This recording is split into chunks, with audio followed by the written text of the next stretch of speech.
नमस्कार दोस्तों, आप सभी का स्वागत है आपके अपने ऑनलाइन क्लासेस में। मैं दिलीप ग्रासिया। आज हम लोग रीट लेवल 1 का जो मैथ का सिलेबस आपको जो यूट्यूब पर करवा दिया गया है उसका रिवीजन स्टार्ट करने वाले हैं।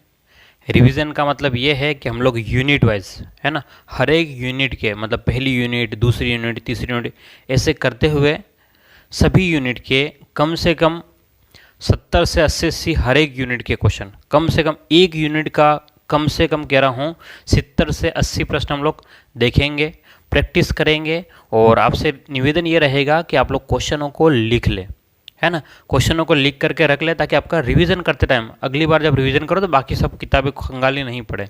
ठीक है, तो मैं वही क्वेश्चन करवाऊंगा जो आ सकते हैं या जो अच्छे क्वेश्चन है। ठीक है, छोटे छोटे क्वेश्चन रहेंगे, वे बड़े भी हो सकते हैं, ज़रूरी नहीं है। ठीक है, वो जो भी क्वेश्चन या चैप्टर की डिमांड के अकॉर्डिंग हो जाएगा तो हम लोग वो करेंगे, लेकिन कोशिश ये की जाएगी कि आपको एक बेहतर क्वालिटी का कंटेंट दे दिया जाए। ठीक है, तो आप लोग अपने नोट्स खुद बनाएं। और चलिए तो हम लोग शुरू करते हैं। अगर आप लोग नए हो चैनल पर तो सब्सक्राइब कर लेना। और सबसे खास बात यह है कि कोई शेयर नहीं करता है वीडियोस को, पता नहीं क्यों, क्या विचार है मैं नहीं जानता हूँ, लेकिन अगर आपको समझ में आ रहा है मेरा पढ़ाना तो आपको चाहिए कि शेयर करना है। ठीक है, चलिए तो शुरू करते हैं हम लोग। देखो, पहली यूनिट में आपका टॉपिक क्या क्या है, सबसे पहले मैं आपको याद दिला दूँ। रीट लेवल 1 की बात कर रहा हूँ मैं, तो आपके टॉपिक जो है अब तक तो याद भी हो गए होंगे क्योंकि अब एग्ज़ाम का समय नहीं रह गया। तो सबसे पहला आपके पास में 1 करोड़ तक की पूर्ण संख्या है। अब 1 करोड़ रुपये नहीं है ना, 1 करोड़ तक पूर्ण संख्या है, यानी कि अगर हम लोग लिखते जाएं तो वहाँ पर कितने ज़ीरो आ सकते हैं, वहाँ पर कौन कौन सी संख्याएं बन सकती है, उनके बीच में क्या संख्याएं हो सकती है, उनका जोड़ बाकी गुणा भाग किस प्रकार से हो सकता है, ऐसी बहुत सारी बातें पूछी जा सकती है। क्लियर है बात? चलिए, उसके बाद में आपके पास में है स्थानीय मान के बारे में। मैं अभी सिलेबस बता रहा हूँ पहली यूनिट का, अभी सब पूरा नहीं बता रहा हूँ। स्थानीय मान और जातीय मान, ठीक है, उसने ज़्यादा लिखा नहीं है, सिर्फ इतना लिख दिया स्थानीय मान। तो इसके ऊपर भी बहुत सारे प्रश्न बनते हैं, हम लोग देखेंगे किस प्रकार के प्रश्न बन सकते हैं। उसके बाद में आपके पास में गणितीय मूल संक्रियाएँ, इसने इतना ही कह दिया, गणितीय मूल संक्रियाएँ। जोड़, संक्रिया का मतलब होता है जोड़ बाकी गुणा भाग। ठीक है, तो यहाँ पर भी अच्छे लेवल के प्रश्न आपको देखने को मिल सकते हैं क्योंकि पिछली बार जैसे 2018 के रेट में अच्छा लेवल का क्वेश्चन पेपर आया था, आप सभी जानते हो। ठीक है, वैसे पेपर टफ आएगा तो कट ऑफ जो है वो थोड़ी सी डाउन रहती है, तो आपको उसके अकॉर्डिंग मेहनत करनी, कोई बात नहीं, पेपर टफ भी आ जाए तो भी हमें इतना तो क्वेश्चन लेकर के आना है या नंबर लेकर के आना है। ठीक है, उसके बाद में है भारतीय मुद्रा के बारे में। ये आपके पहली यूनिट के टॉपिक हो गए। ठीक है, तो उम्मीद करता हूँ आपने देख रखा होगा, पहले से ज़्यादा समस्या नहीं होगी। चलिए हम लोग देखते हैं आज का हमारा पहला प्रश्न। ध्यान से देखिएगा कि आज का पहला प्रश्न आपका क्या है। देखिएगा, पहला प्रश्न ये है कि निम्न में से कौन सी प्राकृत संख्या है। क्या कह रहा है क्वेश्चन कि निम्न में से कौन सी प्राकृत संख्या है आपको बतानी है। अगर आपको आता है तो आप लोग सॉल्व कीजिएगा। ऑप्शन ए दिया गया है 1, ऑप्शन बी दिया गया है 0, सी दिया गया है -3 और डी ऑप्शन दिया गया है पाई। तो उम्मीद करता हूँ आपका हो गया होगा अब तक, है ना। और जिन लोगों का अगर मान लो नहीं हुआ है तो उनके लिए क्या होगा, तो उनके लिए सॉल्व किया जाएगा। ध्यान से देखिए क्वेश्चन क्या कह रहा है कि भाई निम्न में से कौन सी प्राकृत संख्या है, ये पता करना है। तो हमें क्या पता होना चाहिए, यहाँ ध्यान से देखिएगा, क्वेश्चन किसी भी प्रकार से पूछ सकता है। हमें पता क्या होना चाहिए कि प्राकृत संख्या क्या होता है। बोलो, क्या पता होना चाहिए कि भाई प्राकृत संख्या होता क्या है। तो प्राकृत संख्या का मतलब होता है नेचुरल नंबर, प्राकृतिक संख्या।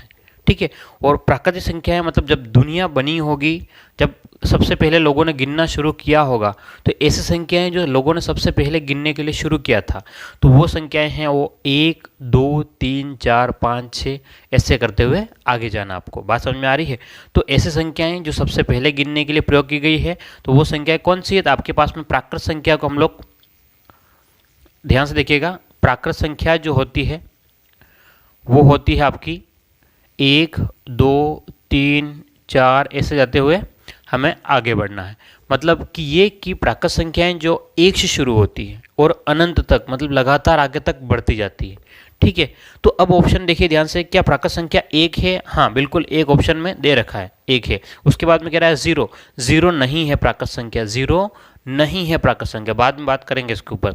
उसके बाद में आपका ऑप्शन सी जो दिया गया -3 भी नहीं, क्योंकि ये संख्या ही 1 से शुरू हो रही, तो फिर वो 0 और -3 क्यों आना, क्योंकि 1 2 3 4 से जाते हो चलना हमको। तो पाई का मतलब होता है आपके पास में जैसे 22/7 हम लोग लिख सकते हैं या लिखते हैं, तो वो भी नहीं है, क्योंकि यहाँ पर प्राकृत संख्या में पूरी संख्या होनी चाहिए। ध्यान रखिएगा, प्राकृत संख्या में आधी अधूरी संख्या नहीं होगी, क्या होगी, पूरी संख्या होगी। क्लियर है? उम्मीद करता हूँ आपका पहला प्रश्न कंप्लीट हो गया होगा। चलिए अब हम बात करते हैं अगले प्रश्न की। किसकी बात करते हैं? अगले प्रश्न की बात करते हैं। तो अगला प्रश्न आपके सामने ध्यान से देखिएगा, क्या है? क्वेश्चन नंबर 2 की बात कर रहे हैं हम लोग। निम्न में से कौन सी पूर्ण संख्या नहीं है? क्वेश्चन क्या, ध्यान सुनिएगा, है या नहीं है, इन बातों को अच्छे से आप समझेंगे। कभी भी क्वेश्चन पेपर अगर सॉल्व करना है तो ये छोटी छोटी बातें हैं जो आपको देखनी पड़ेगी। क्या कह रहा है कि निम्न में से कौन सी पूर्ण संख्या नहीं है? ऑप्शन ए आपको दिया गया है 1, ऑप्शन बी आपको दिया गया है 0, ऑप्शन सी -2 और ऑप्शन डी जो है वो 10। आपको बताना है कि भाई इसमें से पूर्ण संख्या कौन सी नहीं है। तो अब आपको ये पता होना चाहिए कि पूर्ण संख्याएं क्या होता है ना। वैसे मैंने डिटेल से पूरा वीडियो बना रखा है, अगर आपने नहीं देखा हो तो प्लेलिस्ट में जाकर के देख लीजिएगा, उसका लिंक मैं दे दूंगा, ठीक है सभी। तो पूर्ण संख्या क्या होता है? पूर्ण संख्या होता है वे संख्याएं जो 0 से प्रारंभ होकर के, ध्यान सुनिएगा, वे संख्याएं जो 0 से शुरू होती है। पूर्ण का मतलब क्या है? पूर्ण संख्याओं की बात कर रहे हैं हम लोग, ठीक है। उसको W से लिखते हैं। किससे लिखते हैं पूर्ण संख्या को? हम लोग W से लिखते हैं। वो संख्याएं जो 0 से शुरू होकर के, 0 से शुरू होकर के कहाँ तक जाए? अनंत तक चलती रहें, वो संख्याएं क्या है? आपकी पूर्ण संख्या है, ठीक है। तो मतलब पूर्ण संख्या इतना याद रखना कि कहाँ से शुरू होगी? 0 से शुरू होगी। तो 0 के बाद में 1, 1 के बाद में 2, 3, 4 ऐसे करते आगे बढ़ना है। तो ऑप्शन क्या दे रहा है? निम्न में से कौन पूर्ण संख्या नहीं है? 1, हाँ 1 पूर्ण संख्या है। 0, हाँ 0 भी पूर्ण संख्या है। फिर आगे कह रहा है 10, क्योंकि जब हम लोग 1 2 3 4 से जाएंगे तो 10 भी आएगा, तो 10 भी आपका क्या है? पूर्ण संख्या है। तो भाई आपके पास में 0 भी है, 1 भी है, 10 भी है। तो अब जो है वो माइनस वाली संख्या जो है वो नहीं आनी चाहिए। ध्यान समझिएगा, ये यहाँ पर अगर 0 हम लोग रख दें, यहाँ 0 रख दें तो यहाँ पर आपका क्या हो जाएगा? 1 हो जाएगा। यहाँ पर आपका 2, 3, 4 ऐसे आगे बढ़ना है। यहाँ 0 से कम तो -1। ध्यान से देखिएगा, ये लाइन जो होती है वो 0 से कम -1, -2, -3 इस टाइप से हम लोग आगे बढ़ते हैं। इधर यहाँ से ये छोटी होती जाती संख्याएं, इधर से इधर सबसे बड़ी संख्याएं और इधर छोटी संख्याएं होती है। तो ध्यान से देखिएगा, वो आरोही अवरोही हम लोग बाद में बात करेंगे। तो अभी यहाँ पर देख लो कि पूर्ण संख्या है तो 0 है, ऑप्शन में दे रखा है 1 है, 10 भी है, तो पूर्ण संख्या गिनी जाएगी। जो नहीं है वो क्या है? आपका -3 जो है वो पूर्ण संख्या नहीं है। उम्मीद करता हूँ आपको क्वेश्चन नंबर 2 क्लियर हो चुका होगा। चलिए अब हम लोग बात करते हैं क्वेश्चन नंबर 3 की बात करते हैं। चलिएगा क्वेश्चन नंबर 3 की बात करते हैं। क्वेश्चन नंबर 3 क्या कह रहा है? ध्यान से देखिएगा कि निम्न में से कौन सी पूर्णांक संख्या है? क्या कह रहा है क्वेश्चन? कि निम्न में, मैंने जानबूझ करके तीनों क्वेश्चनों को इसी क्रम में लिखा है, पूर्ण, है ना, पूर्णांक, प्राकृत, ताकि आपको थोड़ा सा आइडिया क्लियर हो जाए कि भाई क्या क्या संख्याएं होती है ना। क्योंकि हमें पता तो है, हम सबने पढ़ रखा है, लेकिन बात ये है कि गलतियां होने का चांस ज़्यादा रहता है। तो हम नहीं चाहते हैं कि किसी भी प्रकार से गलती हो जाए। क्लियर है? चलिए तो मेरे भाई और बहनों आगे देखिए ध्यान से। क्वेश्चन नंबर 3 क्या है? निम्न में से कौन सी पूर्णांक संख्या है? देखो अगर इसका संधि विच्छेद करके देखोगे तो आपके सामने क्लियर हो जाएगा। पूर्णांक, पूरा अंक। पूर्णांक का मतलब क्या है? पूरा अंक। बस दिमाग में ये चीज़ रखना। तो पूरा अंक कौन सा? जो बटे में नहीं रहे। तो ध्यान से देखिएगा, पाई मतलब 22/7। क्या पाई पूर्णांक हो सकता है? तो पाई पूर्णांक नहीं होगा। ठीक है। अगला माइनस का 1/8, 1/8 है। पूर्णांक का मतलब पूरी संख्या होनी चाहिए, 1/8 तो पूर्णांक है नहीं। फिर माइनस का 3 और 1/4, तो सीधा दिख रहा है कि माइनस का 3 जो है वो क्या है आपके पास में? पूर्णांक है। क्लियर है? ध्यान से देखिएगा कि पूर्णांक के बारे में हम लोग बात करें, ध्यान से देखिएगा एक बार। अगर हम लोग पूर्णांक के बारे में बात कीजिए तो वे संख्याएं जो धनात्मक होती है, ऋणात्मक होती है और जीरो, धनात्मक और ऋणात्मक तीनों को मिलाकर के जो होते हैं वो पूर्णांक संख्या कहलाती है। 0, धनात्मक और ऋणात्मक तीनों को मिलाकर के। ध्यान से देखिएगा कैसे, इस लाइन के ऊपर देखिए, ये 0, यहाँ से इधर 1, 2, 3, 4। तो ये जो धनात्मक संख्याएं जो आएगी, जितनी भी आएगी अनंत तक, ये कौन सी संख्या है? पॉजिटिव, धनात्मक। ठीक है, ये धनात्मक संख्याएं हैं। और यहाँ पर -1, -2, -3, -4, तो ये आपके पास में मतलब और आगे बढ़ते जाएगी तो ये आपके पास में ऋणात्मक संख्या है। बोलो कौन सी संख्याएं हैं? ऋणात्मक संख्याएं। तो धनात्मक संख्याएं, जीरो और ऋणात्मक, इन सब को मिलाकर के हम लोग बोलते हैं, वो क्या बोलते हैं? पूर्णांक संख्या बोलते हैं। बोलो क्या बोलते हैं? पूर्णांक संख्या। क्या क्लियर है बात? मेरी बात ध्यान से समझिएगा। धनात्मक, जीरो और ऋणात्मक, तीनों संख्याओं को मिलाकर के हम लोग क्या बोलेंगे? पूर्णांक संख्या कहते हैं। क्लियर है? तो कोई कंफ्यूजन नहीं होना चाहिए यहाँ पर। तो आपके पास में सिर्फ अगर धनात्मक संख्याएं हैं तो यहाँ से प्राकृत संख्या है, अगर इसमें जीरो भी शामिल कर लिया जाए तो पूर्ण संख्या है, और धनात्मक, ऋणात्मक और जीरो को तीनों को मिला दिया जाए तो पूर्णांक बन जाता है। क्लियर है? तो तीनों ही क्वेश्चन इस टाइप से था, तो आपके पास में कंप्लीट हो गया होगा, उम्मीद करता हूँ। अच्छा, चौथा क्वेश्चन जो है, नेक्स्ट जो क्वेश्चन है वो ज़बरदस्त है और बहुत इंपॉर्टेंट है, उसके ऊपर इंपॉर्टेंट लगा लेना। इस टाइप से क्वेश्चन आए हुए भी है सीटेट में और आ भी सकते वापस। ठीक है, क्वेश्चन नंबर 4 के ऊपर ध्यान से देखिएगा। क्वेश्चन नंबर 4 को अच्छे से समझिएगा। क्या कह रहा है कि निम्न में से कौन सा असत्य कथन है? ये सत्य सत्य बहुत कंफ्यूज करता है, और इसमें आपको अगर आपको अलग निकालना है तो आपको उसके बारे में डिटेल से जानकारी होनी बहुत ज़रूरी है। ध्यान से देखिएगा, निम्न में से कौन सा असत्य कथन है? सबसे पहला, सबसे छोटी प्राकृत संख्या 1 है, ऑप्शन ए दे रखा है। ऑप्शन बी दे रखा है सबसे बड़ी ऋणात्मक पूर्णांक -1 है। अब ये क्या चीज़ है समझाता हूँ। पाई एक परिमेय संख्या है और 22/7 एक परिमेय संख्या है। ठीक है, तो सब में परिमेय परिमेय दे रखा है, तो ध्यान से देखिएगा। ये 22/7 जो है उसको अपरिमेय कर लेना। बोलो क्या करना है? उसको परिमेय की जगह अपरिमेय कर लेना है ना, अपरिमेय। ठीक है, किसको? 22/7 को। ठीक है, वहाँ पर सही कर लेना उसको। 22/7 एक अपरिमेय संख्या, क्योंकि ऑप्शन में फिर नहीं तो आपके 2 ऑप्शन सही हो जाएंगे। ठीक है, तो इसको सही कर लेना, थोड़ा सा लिख लेना, क्योंकि हो सकता है लिखने में रह गया हो। तो अब ध्यान समझिएगा, मैं हर एक बात को समझा देता हूँ आपके सामने। देखिए क्वेश्चन क्या कह रहा है कि निम्न में से कौन सी बात गलत है? आपको ये पता करना है कि भाई इसमें जो लिखा हुआ है ना वो गलत क्या है। ठीक है, समझिए ध्यान से। पहला क्या कह रहा है? सबसे छोटी प्राकृत संख्या 1 है। हाँ बिल्कुल सही बात है, सबसे छोटी प्राकृत संख्या जो है वो 1 ही है, क्योंकि प्राकृत संख्या कहाँ से शुरू होती है? भाई प्राकृत संख्या जो है वो 1 से शुरू होती है और 2, 3, 4, 5 ऐसे करते हुए कहाँ तक जाएगी? अनंत तक जाती है। तो सबसे छोटी प्राकृत संख्या बोलो कौन सी है? तो 1 है। पहला ऑप्शन तो आपका सही है। ठीक है, दूसरी बात, सबसे बड़ी ऋणात्मक पूर्णांक -1 है। अब ये बात समझिएगा, सबसे बड़े ऋणात्मक पूर्णांक का क्या मतलब हुआ? इस लाइन के ऊपर समझना, मैंने अभी समझाया था कि ये 0 है, यहाँ पर 1, 2, 3, 4 ऐसे करते हुए आपके अनंत तक जाना है। ठीक, मतलब जहाँ तक हम लोग लिख सकते हैं जा सकते हैं हम लोग आगे। अब यहाँ पर -1, -2, -3, -4 ऐसे करते हुए हम लोग यहाँ पर अनंत तक जा सकते हैं माइनस में। ठीक है, तो ये वाला भाग आपके पास में है, ये वाला भाग। ठीक है, 0 से साइड वाला, इसको कहते हैं हम लोग ऋणात्मक कहते हैं। क्या बोलते हैं? ऋणात्मक। ठीक है, इसको ऋणात्मक कहते हैं। तो अब ध्यान से देखिएगा, यहाँ से अगर हम लोग 1, 2, 3, 4 ऐसे, तो मान लो 1000 होगी। ठीक है, और मान लो कभी 10,000 भी होगा, और लाख भी होगी और करोड़ भी होगी, क्योंकि 1 करोड़ तक पूर्ण संख्या हमको देखनी है, तो हो सकता है वहाँ तक पहुँचना पड़े। तो देखो, अगर हम लोग इधर से 10,000 से या 1 लाख से, अगर हम लोग मान लो 10,000 से हम लोग इधर आएंगे तो छोटी संख्या, और इधर आएंगे तो छोटी संख्या, और इधर आएंगे तो छोटी संख्या 4, इससे भी छोटी संख्या 3, 3 से छोटी 2, 2 से छोटी 1, 1 से छोटी 0, और 0 से छोटी संख्या कौन? तो -1 है। और -1 से छोटा कौन? तो -2, -2 से भी छोटा कौन? तो -3, -3 से भी छोटा कौन? -4। बात समझ में आ गया? ये इस साइड से बड़ी संख्याएं रहेगी और यहाँ से इधर आएंगे तो आपकी छोटी संख्याएं हो जाएगी। बात क्लियर है? तो यहाँ से हम लोग इधर पहुँचेंगे तो बड़ी से छोटी संख्या की ओर आएगी। इसका मतलब ये बड़ी संख्या है, ये छोटी संख्या है, ये बड़ी संख्या है, ये छोटी संख्या है, ये एक बड़ी संख्या है, ये भी छोटी संख्या है। तो प्रश्न ऑप्शन क्या कह रहा है कि सबसे बड़ी ऋणात्मक पूर्णांक -1 है, तो माइनस में सबसे बड़ी संख्या कौन है?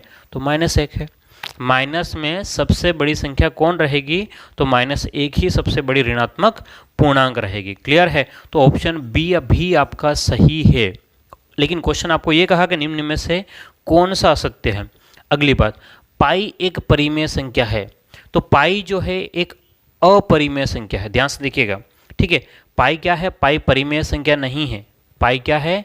एक अपरिमेय संख्या है पाई। लेकिन इसने क्या बोल दिया है कि पाई एक परिमेय संख्या है। ठीक है, और उसके बाद में ऑप्शन डी। हाँ, अब यहाँ ध्यान समझिएगा कि 22/7 एक परिमेय संख्या। अगर आपने करेक्शन नहीं किया, सॉरी, इसको करेक्शन मत करना क्योंकि पाई वाला उसने दे रखा परिमेय संख्या है, तो आपका ऑप्शन नंबर सी जो है वो गलत हो जाएगा। पाई परिमेय नहीं है, पाई क्या है? अपरिमेय। और ध्यान समझिएगा, पाई का मान 22/7 नहीं होता है ना।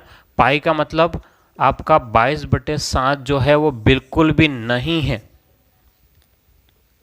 हाँ, अगर पाई का मान अगर आपने 22/7 रख दिया तो इसका मतलब वो तो परिमेय हो जाएगा, क्योंकि वो p/q में लिखा जा सकता है। तो परिमेय संख्या का मतलब क्या है कि जिन संख्याओं को हम लोग बटे में लिख सकते हैं। तो बटे में लिख सकने का मतलब है जैसे कि 1/3 लिख दिया, 2/5 लिख दिया, ये तो परिमेय संख्या होती है। लेकिन पाई इसको नहीं, इसको भूल जाओ। पाई को हम लोग कभी भी बटे में नहीं लिख सकते, क्योंकि पाई का मान अगर आप लोग निकाल के देखोगे कैलकुलेटर में तो 3.14 ऐसा करके बार बार क्या होता है? चलता रहता है, मतलब ख़त्म भी नहीं होता है और नॉन रिपीटिंग, एक तो रिपीट भी नहीं होता है और ख़त्म भी नहीं होता है, इसलिए ये अपरिमेय संख्या हो गया। क्या हो गया? अपरिमेय। तो इसने क्या लिख दिया है? गलती से लिख दिया इसने। क्या लिख दिया भाई? ऑप्शन सी, कि पाई एक परिमेय संख्या है। ये तो गलत है, तो ऑप्शन सी इसका सही रहेगा। कि निम्न में से कौन सा कथन गलत है? तो ऑप्शन सी गलत है। पाई एक परिमेय संख्या है वो गलत है, पाई एक अपरिमेय संख्या है, वो सही था। चलिए, तो उम्मीद करता हूँ आपको 4 प्रश्न हो गए होंगे। चलिए, अगला प्रश्न मैं आपको देता हूँ, जल्दी से देखिए ध्यान से।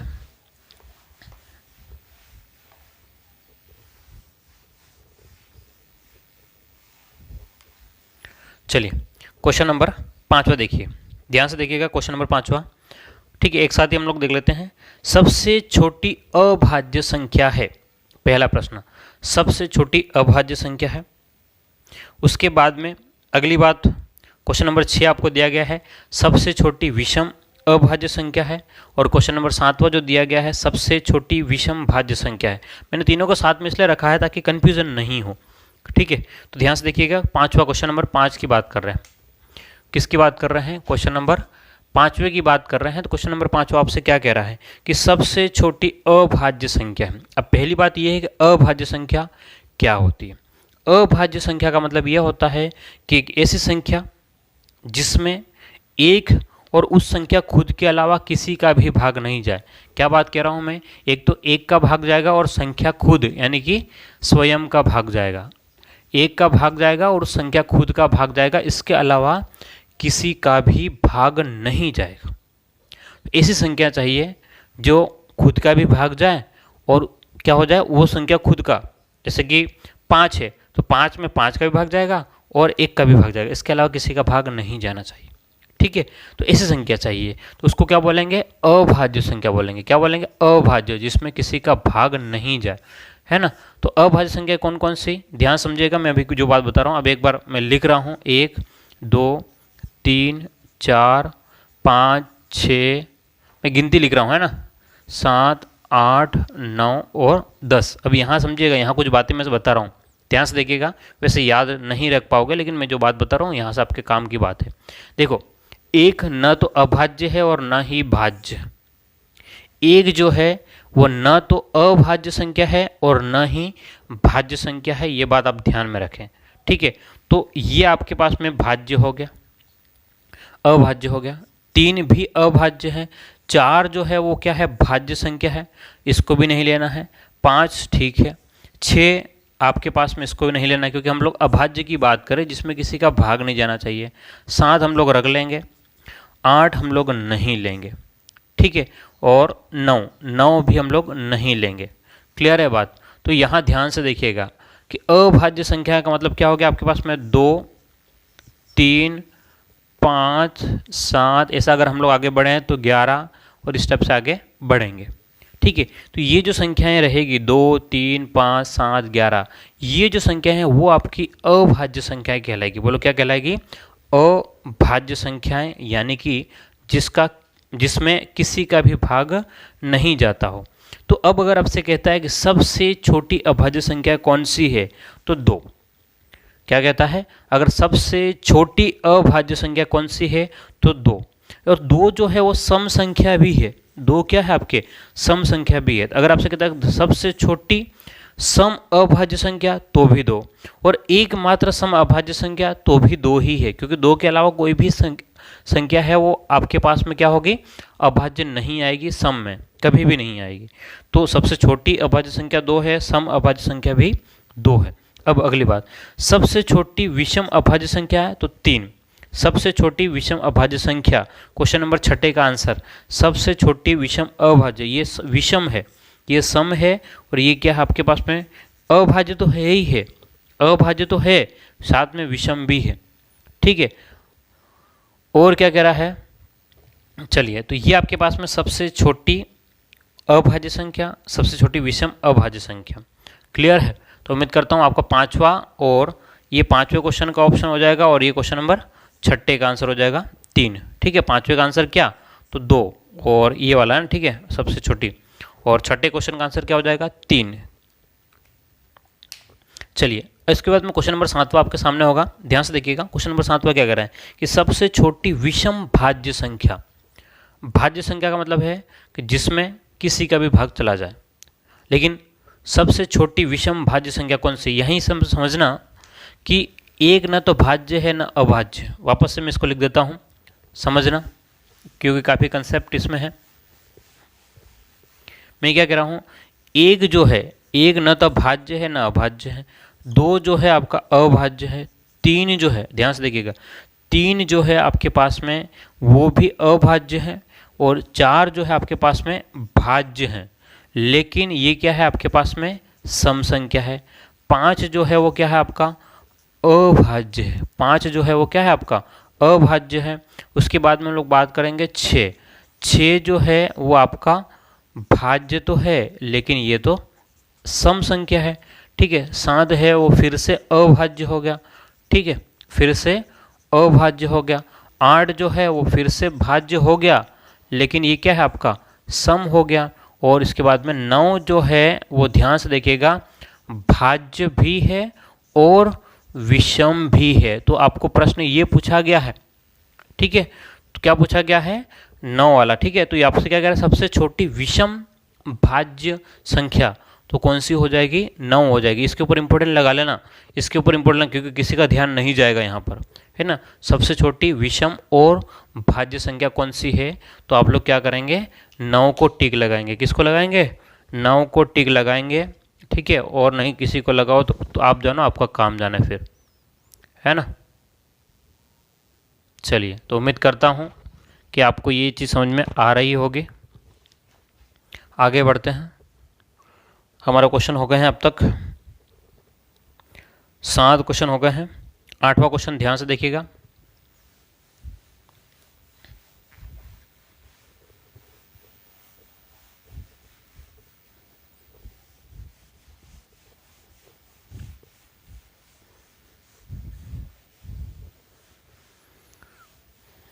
चलिए, तो बात करते हैं क्वेश्चन नंबर 8वें की बात करते हैं। 8वां क्वेश्चन क्या है, समझिएगा। 8वां क्वेश्चन कि 1 से 150 तक अभाज्य संख्याएं, ये क्वेश्चन आपका रटने का है।